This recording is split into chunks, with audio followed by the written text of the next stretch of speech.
So welcome to our first seminar, I guess, workshop on how to start a neighborhood pod. My name is Ian, and I go by Neighbor Democracy in the Discord, and I also have a YouTube channel, Neighbor Democracy. Please. Um, my name is Hayes. I will be the co-presenter of this workshop, and I'm under Hayes in the Discord chat. Awesome. All right. So you've come here today to learn about neighborhood pods. So what are they? Well, they're a hyperlocal coordination of neighbors. We've been talking about a size of about 5 to 30 households. They could be a little bit bigger than that, but you don't want these coordinations of neighbors being too big because eventually you lose that personal touch, that ability to, get to know potentially every one of your neighbors.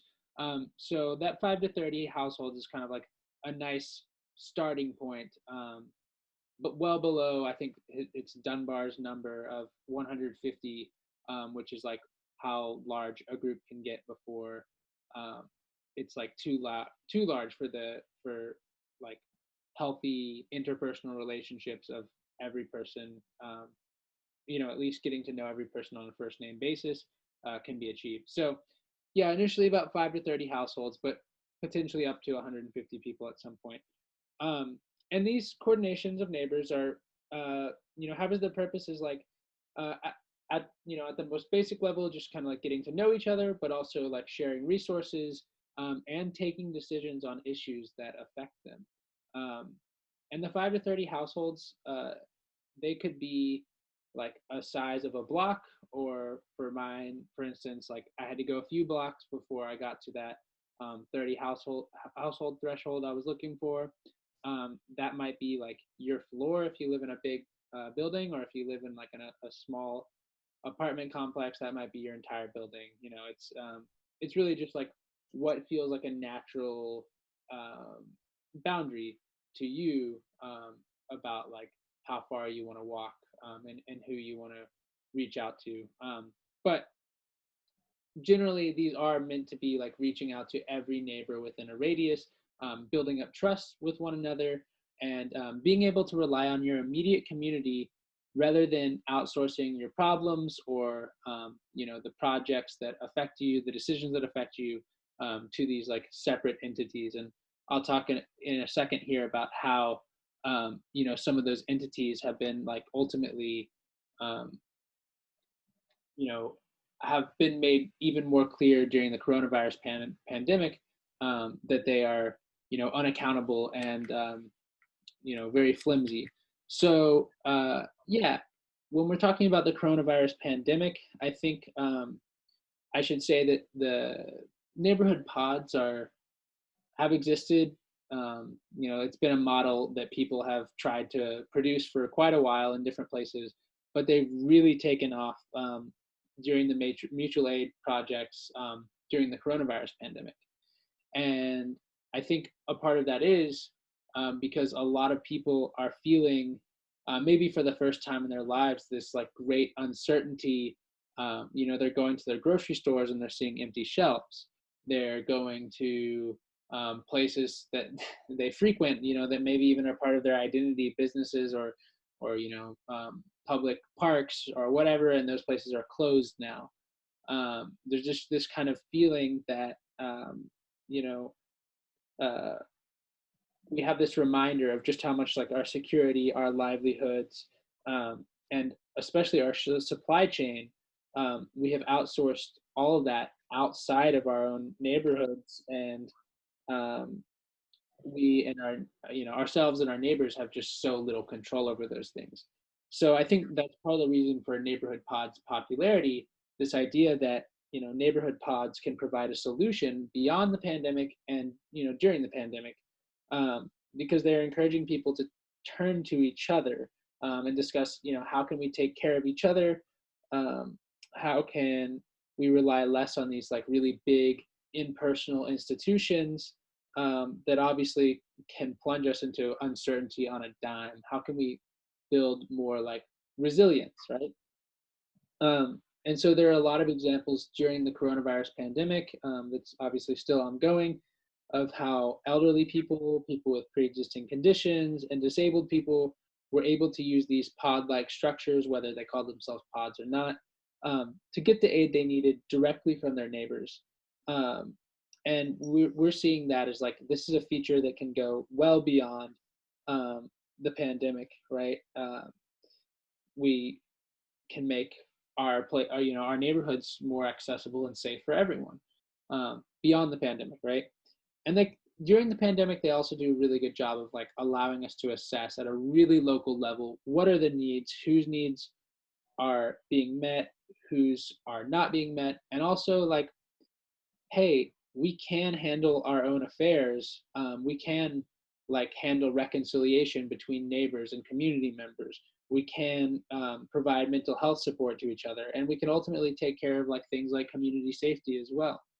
Um, so Hayes is kind of going to go in a little bit more on this, this inclusion aspect, this the ways that pods can meet everybody's needs.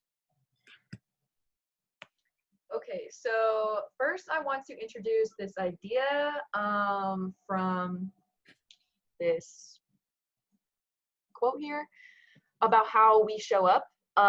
We are responsible for one another. That doesn't mean we can heal someone or make them accountable, though. They have to own a commitment to those things. But it does mean being there. It means not avoiding our people when they experience trauma, illness, violence, or pain we find hard or scary. It means not abandoning people to their relentless pain and hurting. So that quote, basically, it's just about how a lot of things can be swept under the rug in our communities. And a lot of things are easily ignored or are exacerbated by isolation. So the neighborhood pod kind of is a structure that will facilitate showing up for each other, but it also requires that that people do take this responsibility. It would have a hard time working if people didn't feel that they were responsible for each other in whatever capacity that they're able to show up. So how do we make sure that everyone is included? So first, I just want to draw attention to a couple of the communities that could be, a couple of the communities that people in your neighborhood could be part of. They could be facing discrimination based on race, gender, disability, mental illness, neurodivergence, sexual orientation, or because they're a victim of patriarchal abuse. So it's important to know that there are people with certain needs that could be in your neighborhood. You could be one of these people that has certain needs, and it's important that people know about them, or at least that there's representation for those needs in your neighborhood. So neighborhood pods should include spaces where marginalized people can meet together autonomously from the beginning to ensure that everyone's needs are met. So basically what this means is we're kind of following the Rojava model here, where they started their political movement by including women in spaces for women right at the beginning, because they knew that there was a lot of need for addressing patriarchal abuse and addressing gender bias in their community. So that is that's kind of the model we're going off of, to where we want to make sure we have these spaces available right at the beginning, just so that, you know, if you have a neighbor with access needs, they aren't going to be able to take part in the discussions if they can't access the discussion. Like maybe they're hard of hearing, maybe they can't come in contact with fragrances or smoke. So if like one person at the meeting has smoked that day, this person with access needs can't attend the meeting. So those are just kind of things you want to be aware of, but also without prying and asking someone their personal business. So if someone wants their needs to be met, just make sure you provide the space to facilitate them voicing their needs. And also, if you are a person who has these certain needs, make sure that you voice them in a way that you're comfortable with, and also make sure that you're being heard and noticed by your community. And this is not an issue of political correctness, but making sure that every person in your pod has a space to be heard. So a lot of people are going to have an issue with like, political correctness, I guess you could call it, just, including certain like names or acronyms just for the sake of it. That's not what it's about. It's about these people do experience discrimination, and if we don't include them right away, if we don't make the spaces for them right away, then they're going to be swept by the wayside, just like society at large kind of treats them. So the way we combat that at a community level is by amplifying their voices.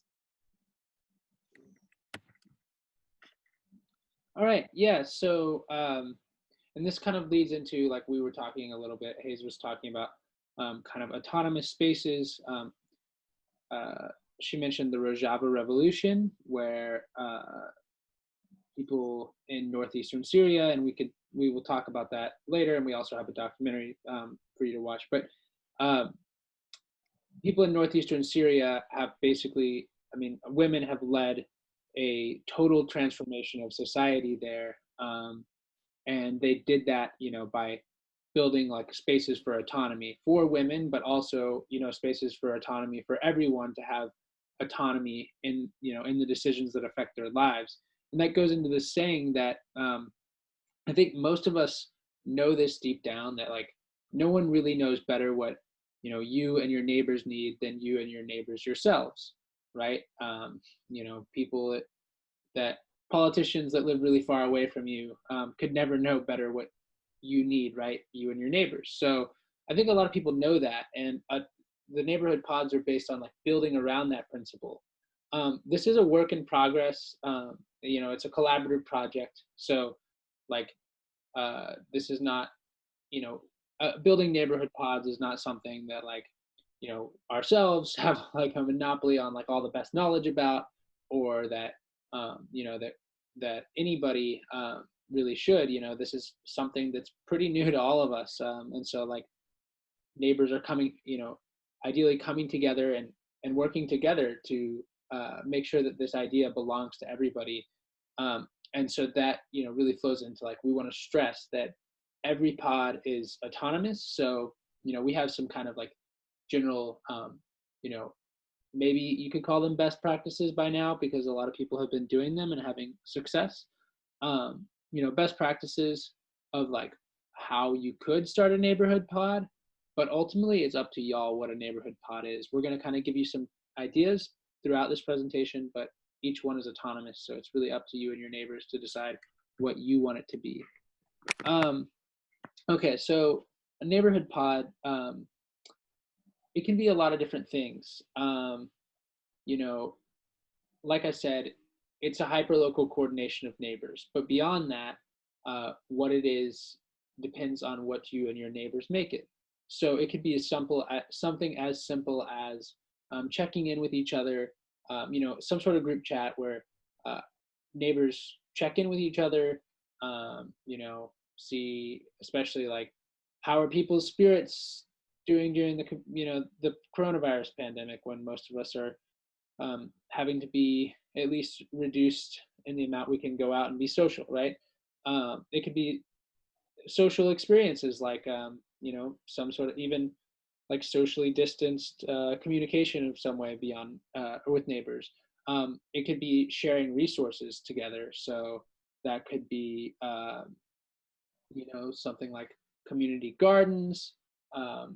That could be, neighbors like sharing their lawnmowers or, their tools with one another. Or it can go even further into like neighbors realizing, hey, we have some shared problems here on our block or on our building. So, we have potholes that need to be filled or something, like the city's taking forever. Let's come together and agree, hey, let's fill these potholes, and maybe chip in and buy what's necessary to do that, the asphalt or whatever, and do that together, right? So I'll give a little bit of example from my own pod. We started out a little bit actually before the coronavirus pandemic. I kind of had an interest in reaching out to neighbors. So I went around to every neighbor house by house. I left them a little gift from my garden, and just tried to, uh, just I had my contact info on there, and I introduced myself and said, hey, I want to like get to know you better as a neighbor. I think that neighbors need to be there for each other. Um, and yeah, reach out anytime, and you can come pick stuff from my garden anytime you want. So that was kind of like the gist of it. But when the coronavirus pandemic hit, I really like, okay, I need to take this very seriously. So I made the rounds one more time. Eventually had reached out to every neighbor on my block, and we all got in a group chat together, using Signal, which is an app, and I'll explain all these social, technology terms later. But Signal is basically just a messaging app, and it happened to be the one that, like, out of all the group messaging apps, it's the one that more people on my street had than others. So we started on a Signal chat. And once everybody got involved, people started introducing themselves, kind of saying some of their passions and interests. And then our power went out like immediately after, which happens a lot on our street because people drive horrendously and crash into like the transformer constantly, like sending the power out. And normally we would literally be in the dark about all of that, like everybody's sitting in their own house, uh, wondering, okay, whose power's out, who's not, but not really doing anything because they didn't have the relationships with their neighbors, or just kind of waiting, right? But we were able to figure out, okay, these people do have power, these people don't, this is what caused it, and kind of like get through that together. From there, we started sharing things, from our gardens with people, and pretty quickly, um, there was an interest in like people who had different tools in their garages. Were like, hey, does anybody have a lawnmower or whatever? I need to borrow this. And so we were exchanging those types of things.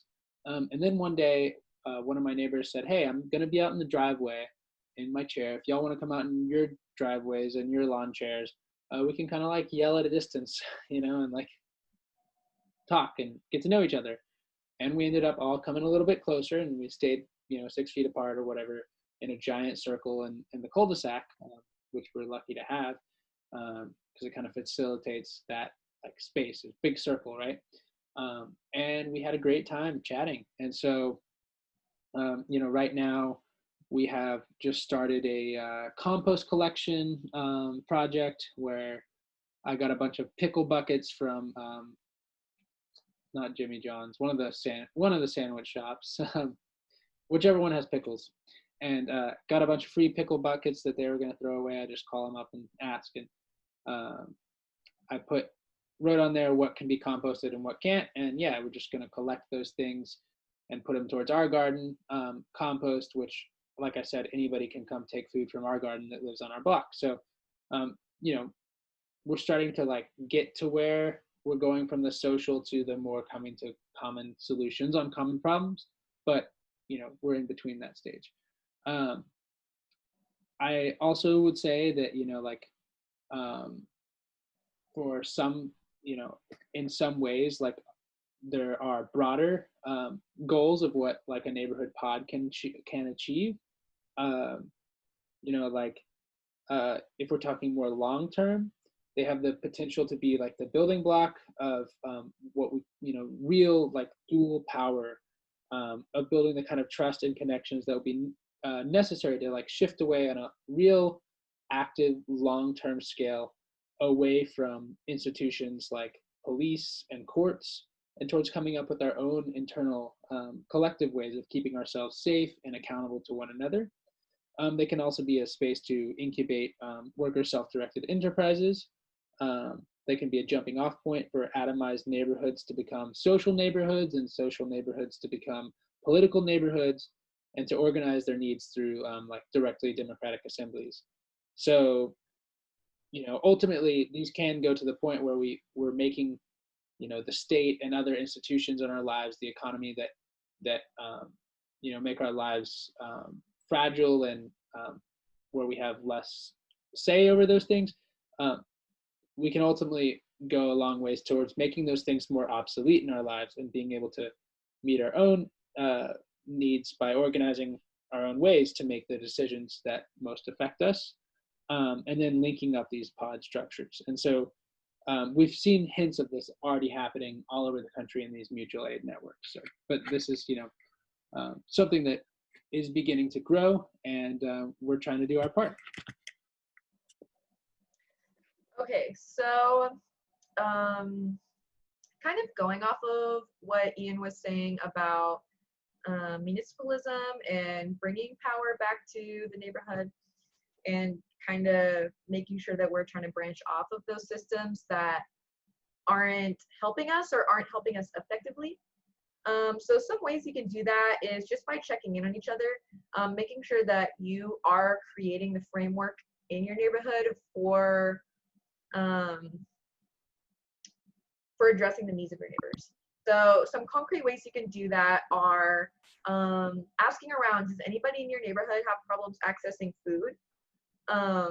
Does anybody in your neighborhood have problems with access needs, like disability access needs, such as closed captioning, wheelchair ramps, those sorts of things?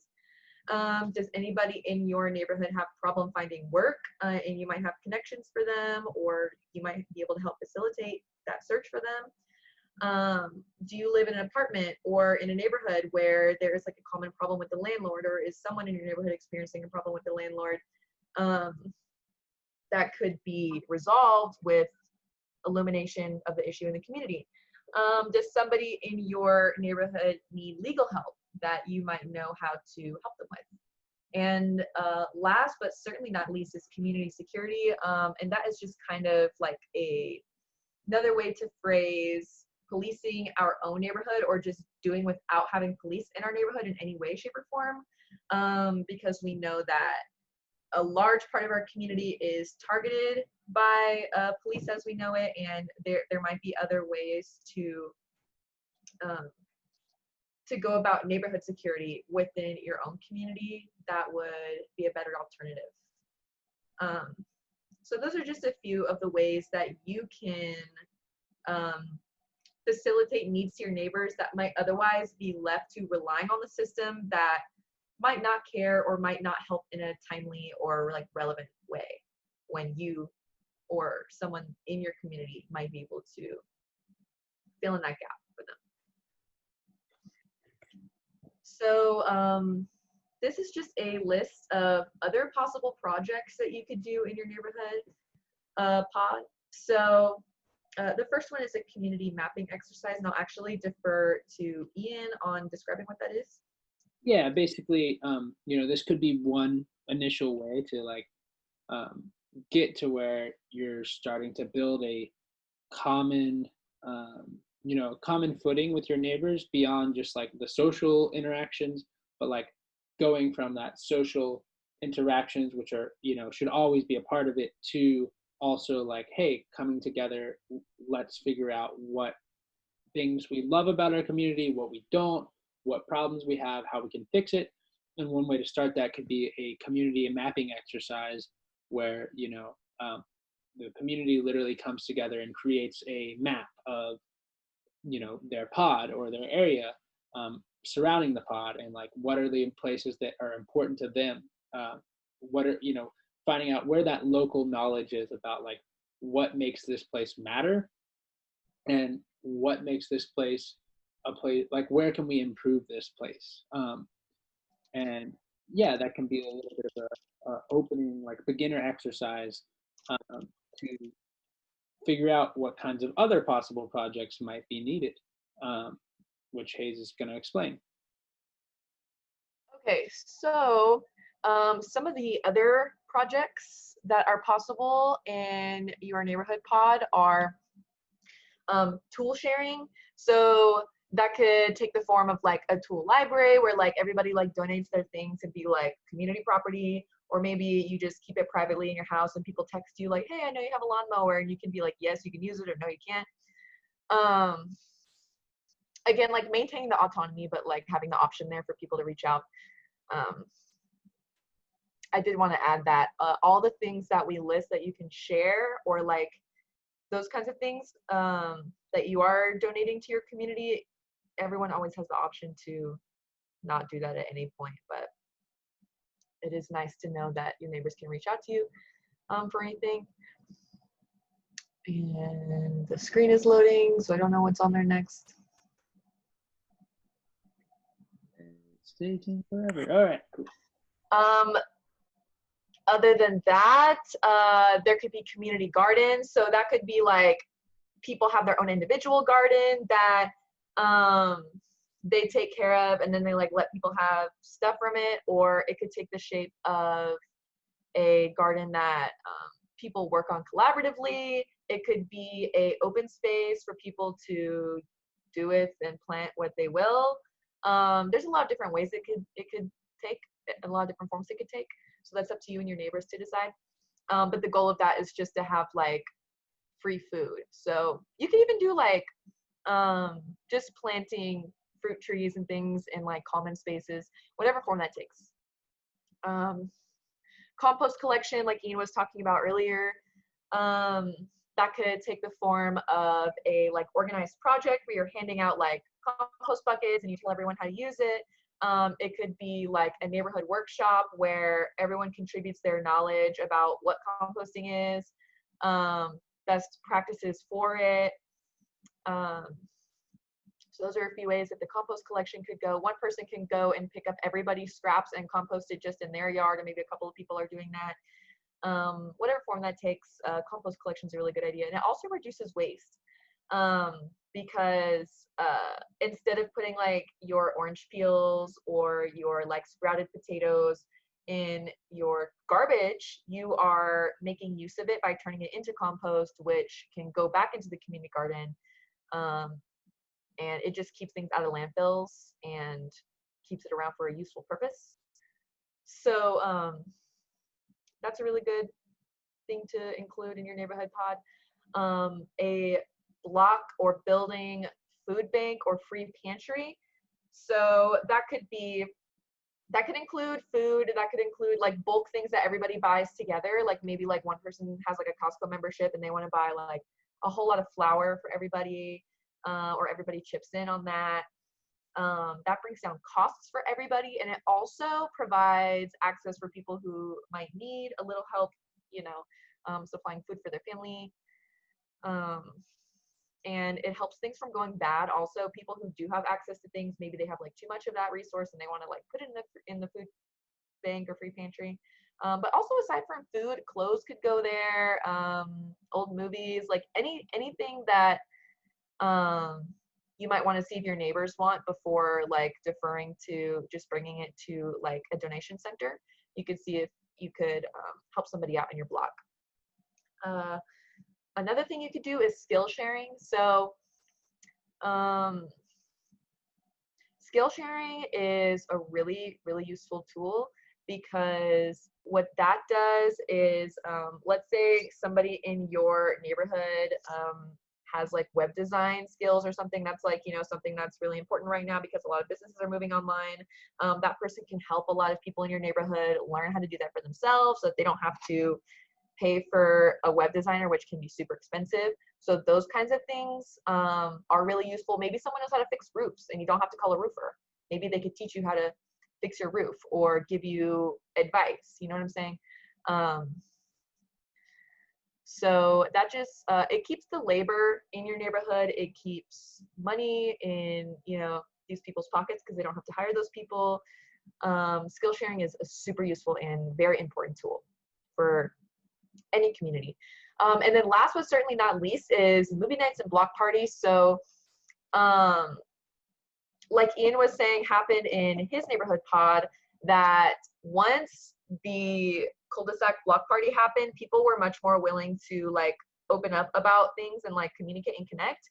So it's also about just like having fun and getting to know your neighbors, because all these other like tools are really useful in all of that, but isolating and not being part of a community does take a really big mental toll on people. So just make sure that you are also having fun. Make sure you have that balance in your pod. Yes, well said.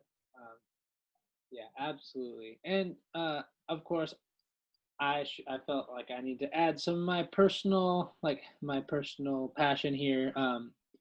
As on the Skillshare thing, because we've been talking a lot about composting and community gardens and all that's awesome. But my personal passion is like teaching people how to forage from wild sources, so they don't have to you know um, like focus on the community gardens. That's not the only way you can get autonomous food.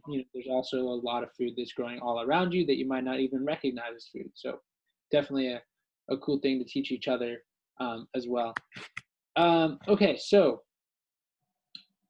we have something that we've been calling the neighborhood point people, that are kind of like our initial contacts into the neighborhood pod. Basically, you going through this presentation, um, you know, potentially, if you would like to start your own neighborhood pod, then you kind of become a neighborhood point person. That doesn't mean that you're, in charge, or that that it basically just is like the volunteer who's taking the initiative to like go out and meet their neighbors.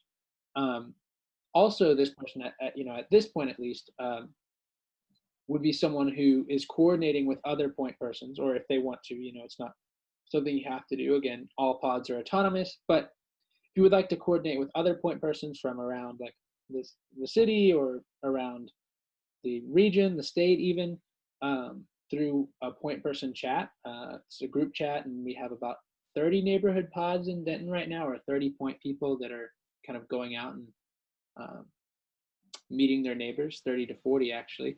Um, and so, yeah, just to kind of like share best practices with one another, those types of things. Initially, this these neighborhood pods are volunteer. I mean, these point person like kind of positions, I guess you could say. It's not really a position, but it's a volunteer thing.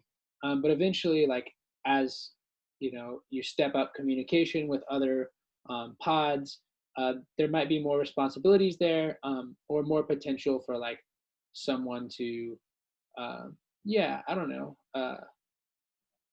abuse that influence. So you might decide to make that rotating or elected, so that it's really something that everyone gets to take part in, or that people are held accountable to communicating with the other neighborhood pods. Um, yeah, and of course,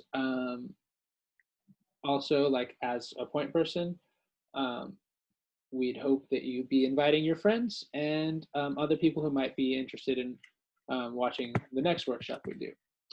Um, so let me see. Hold on one second. Oh yeah. Okay. So reaching out to your neighbors. We have a bunch of resources now, and we will share them at the end of this PowerPoint. We will share this PowerPoint with anybody who wants it. We have several lists of where to find all these documents. We can post them in the chat. Um, you know, we can share them wherever you want. We even have basically a script for exactly what we're doing that we can share with you. Like the goal is to get these ideas out as much as possible. Um, but the initial step of like what really makes something a neighborhood pod is somebody reaching out to their neighbors, and those neighbors forming some sort of group communication, whether that is, a group chat, like over like group text, or, some sort of messaging app, or whether it's just neighbors committing to calling each other in like a phone tree style thing where, you call one person, that person calls another person, that person calls another person until you go all the way down the line. um, it's important that everybody has a chance to be in connection with everybody. So to do that, we have some flyers that basically just say, hey, my name is blank. I live at this address, and here's my phone number. I'm your neighbor, and during the coronavirus pandemic, I feel it's really important that neighbors come together and help each other out. And I would like to connect with you. So reach out to me at this number. And yeah, something like that, right? And so uh, you kind of like you print these out, and we have templates that make it really easy to print these out. Also, we have different people who might be able to print flyers for you if you can't. But you print these out and you can, kind of figure out where those 5 to 30 households are around you, and walk around distributing these flyers. So it's actually illegal in Texas, at least, to maybe federally, to leave flyers in mailboxes. So, best practice is kind of to kind of fold up the flyer and stick it between the door and the um, Yeah. where the door and the frame come together. Uh, but what we found is like even more effective is like a face-to-face communication. Now, during a pandemic, of course, like you really need to take whatever precautions you feel comfortable with.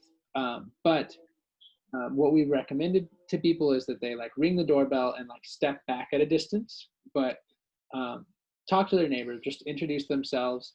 Kind of say, you can basically just say a version of what's on that flyer, um, and just say, I'm wanting to connect with neighbors. Just having that face to face, like putting a face to a name kind of thing, just goes a long way. We found that it's much more effective than just like leaving the flyer, and then leaving without actually communicating with people, because a lot of people think, oh, this is a advertisement or whatever. They don't even look at it and they throw it away, right? But again, you've got to do what makes you feel the safest and the most comfortable. So if you only feel comfortable just leaving the flyer, but you don't want to do that face-to-face communication at the time, um, you know, that's totally fine. Also, though, we do recommend a buddy system. So maybe you don't feel comfortable doing that, but maybe another neighbor or someone else within the neighborhood pod structures. Maybe one of us that can go with you and help you kind of feel more comfortable, but also for safety as well. So yeah, buddy system highly recommended in doing this. But yeah, once you kind of like you've communicated with people, there's two main things you need to do to start out your neighborhood pod, and that is get everybody on some sort of contact sheet. We have a template. Google Sheets is great because um, different people can access from their own computer or phone, and add in their own information and change it at any time, right? And it will change for everybody's screen, but you definitely need to be, as like a point person, cognizant of people's like technological, what kind of technological means they have. So on my block, everyone had the access to Google Sheets except for one couple. And so I just made the point to, anytime there's a change on that sheet, I just go around, I go to their house or I call them up and let them know that change, and make sure that they get that change on a physical copy I've printed out for them. Um, but yeah, contact sheet is a really great thing. And ours, it has basically like the usual stuff: name, phone number, addresses, but also things like related to what kind of, are there any skills or interests that you would like to share with people on the block? Again, facilitating that skill share thing we were talking about, or that social kind of communication we were talking about. Do you have any specific needs during the pandemic? And, do you have a smartphone with the capability of downloading like an app to communicate? And like emergency and health contacts you might want to put. Those are some things that we have in our template. But again, you can make a copy of it and use it how you like. You can change it. You can make your own, whatever. But beyond that, getting in some sort of group communication, like I talked about, group chat using apps like WhatsApp, Signal, even Facebook Messenger, I guess, less recommended for people's, safety and security. But whatever works best for y'all. It's up to you to decide, kind of based on what you and your neighbors feel is, makes the most sense for y'all. And I'll talk more again about all those different technology names that I named. But yeah, beyond that, we're trying to build gaps between neighborhood pods. So while each neighborhood is not gaps, we're trying to build links between each neighborhood pod. So while each neighborhood pod is autonomous, you know, working together can have benefits. So if there's a project that affects multiple neighborhood pods that are right next to each other. Those pods can come together and work on those projects, right? Um, and again, we have our neighborhood point people group chat, where the point people for neighborhood pods can print flyers for one another. They can share best practices, share, hey, this is really working for me, this isn't. They can kind of share inspiring stories or updates on what's going on in their pod.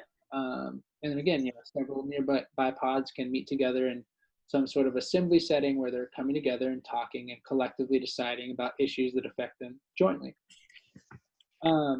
So, okay, a few extra organizing tips, because this is where we're going to get really into the meat of like troubleshooting problems.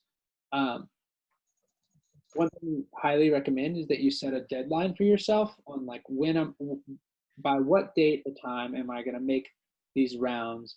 Am I going to, go around and gather contacts for my neighbors, those types of things. You can ask somebody to remind you. And again, really important with the buddy system. This helps you be more accountable, safer, more comfortable, is asking someone to go with you. And again, we want this to be social, to be building social, building the capacity for our neighborhoods to be more social, right? We want to build these connections. And so, in a way, going alone is kind of that isolated thing again, right? So if you can find somebody else to go with you, that's even better. You can feel free to ask our other neighborhood point people as well. Neighborhood point people access to. All of those people would be really helpful. Really, a lot of them would be more than willing to help you go with you. You can split up the outreach. So if maybe you have a neighbor that is really well liked, or just has like that really outgoing personality in the neighborhood, maybe they happen to already know everyone in the neighborhood, that person might be a great person to kind of like get them to buy into your project early on. And those people that really buy in, you can have them go with you, and or split up the outreach. So some people, that person might take a few houses, you take a few houses. That's can go a really long way at making things like the work seem less daunting, and all that, right? um, let's see. Oh, yeah. So I want to discuss real quickly again about what qualities you should look for and a potential neighbor to do this. You know, you're looking for someone who might be friendly, who can take initiative, who's well organized, who might have you know a history of like resolving conflicts in the neighborhood. All those things can help you um, find someone that can. Maybe you care deeply about the neighborhood pods, you've got the idea, but maybe you don't feel comfortable going out and doing it, so maybe you find somebody like that who can do that for you. And then another thing is like kind of coming together, or even by yourself, just brainstorming the social groups that already exist in your neighborhood.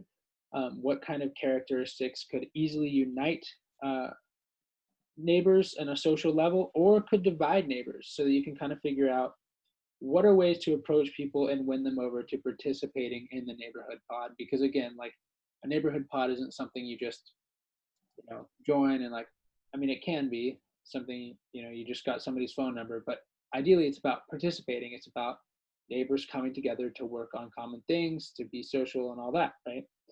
I want to talk about some like, you're gonna run into people that are hesitant to join the pods. We are, we live in a very, very individualistic society, which definitely has its benefits in some ways, but like we also are more and more lacking this community, and so it can be very hard to get people to want to participate in that. So the most important thing to do is listen when you're talking to someone like that. Really just listen and figure out where they're coming from. What's behind their real hesitancy to join. You can reframe the conversation in a way that they can understand.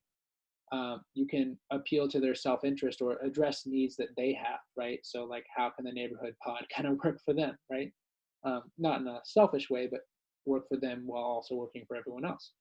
Um, you can work on their friends, meaning, they've got friends in the neighborhood. You get them involved, maybe then they'll want to join too, or surrounding neighbors. And you can organize events and other things with other neighbors in the pod that are just too good to pass up, kind of like a peer pressure thing, right? Just make the pod so awesome that they'll want to join. And then a big one is troubleshooting technological problems and other barriers to participation. So again, that could be things like Hayes was talking about with, like maybe some sort of health issue where like um, they're allergic to certain things, or maybe so that prevents their participation in some spaces where like people are smoking, for example, things like that. You could, some people might not have the internet or other things. So like I said, when I went around to my neighbors and gave them a paper contact sheet and constantly go and update that for them whenever it changes, that goes a long way. Troubleshooting those technological problems, people will feel much more likely to want to join. All right, here is where we get to all these technology terms I've been using, and just I really quickly want to kind of like explain each one so that if you've missed something or you don't know, you can be in the know. So like I said, there's a lot of different ways to get into a group text with one another. There's Signal, which is has the really benefit of being, it's not perfectly secure, but it's one of the more secure, as far as like online things can go. It's one where you and your neighbors can feel the most comfortable knowing that your conversations are kept secure, that your data is kept secure, your personal information is kept secure, because it's an encrypted, end-to-end encrypted communication. WhatsApp, I think, is the same. There have been leaks in the past, but it's another very popular kind of group text app. Same with GroupMe, and Facebook Messenger is as well. Facebook Messenger, I would say being the least safe. There's all sorts of horror stories about things that have happened with Facebook. Everyone knows somebody whose life has, had some downturns happen because of Facebook, right, in some way or another. Discord or Slack are more, instead of a group text, they're kind of more like forums, I guess you could say, where like they have the benefit of having multiple channels where, kind of like on a forum, an internet forum, there's different sub forums where, people can talk within all the messages that they post go into that forum, and they're about a specific topic, right? Those are really helpful because they allow, if your pod starts to form like committees to work on different projects or something like that, they allow each of those committees to kind of have their own communication, but it's all under that same umbrella. Discord is predominantly, or at least it started as like a gaming communication platform, but it's well beyond that now. And Slack, I don't know exactly how it started, but I've seen it used in schools. I've seen it used in many different ways. An email newsletter might be like a really helpful thing to kind of like have your pod people work on together, so that even those who aren't participating too much or who miss something or whatever can be in the know on a regular basis. Phone tree, like I mentioned before, kind of hinted at. A phone tree is one of the lowest tech ways to get in communication with people other than face to face, like actually talking to them, not mediated by a screen or a phone or anything. But a phone tree is pretty close. It's where, let's just say there's an event that happens. The person who is going to make that initial call has a list of people that they're going to call. So let's just say they call two neighbors. Those two neighbors each have two neighbors that they've committed to calling. Those two neighbors each have two neighbors they've committed to calling, and so on until everyone, it's like that old game telephone, like until everyone gets the message. Hopefully not as poorly as happens in the game telephone. But yeah, with a phone tree, you're just kind of responsible for knowing who's going to call you and who you're going to call. And the chain goes on like that. Also, we have CryptPad and Google Drive. Those are some of the websites we've been using to compile information for basically to share online documents that we'll be sharing with you. This is actually part of the Google Drive suite. This is slides that we're giving this presentation on. It's kind of like Microsoft PowerPoint. You know, it allows presentations, multimedia presentations to be shared. Google Drive is Google's version of like a lot of the things that Microsoft PowerPoint and just Microsoft in general was offering or still offers, but it's all online, it's free, and it is multiple people can edit it at once, and it stores to the cloud online, right? So that's kind of cool. Hayes and I were both typing on this presentation at the same time. CryptPad has basically all of those things, but it's way more secure than Google. You know, Google being a big tech corporation, but it also has, you know, it's relatively new, so there's some kind of barriers to entry there as well. People don't feel as comfortable with it as Google, just because, you know, there's different controls and things like that. So again, you know, finding out what you know, balancing like how secure does your neighborhood pod want to be versus how technologically accessible. All right, yeah, we are back. So for the resources, so like I said, all of these things, we will share this PowerPoint with you where you can access these beyond. Basically everything I said here was originally in a document called How to Start a Neighborhood Pod. That kind of, you know, so if you missed something, you didn't write something down, whatever, you can still find a lot of that in How to Start a Neighborhood Pod. And also, like, we have another document that's kind of almost a transcript for this meeting. A lot of things are in that, and that was actually designed to, it's a script for if you want to call potential point persons, people that you think, hey, you might be good to start a neighborhood pod in your community, right? An idea of what to say. So we've got that shared with you as well. This more easily printable outreach template here. Are you yeah. clicking on stuff? Sorry? Are you clicking on stuff, or are you just going through the bullet points? Oh, I'm going through the bullet points. Okay.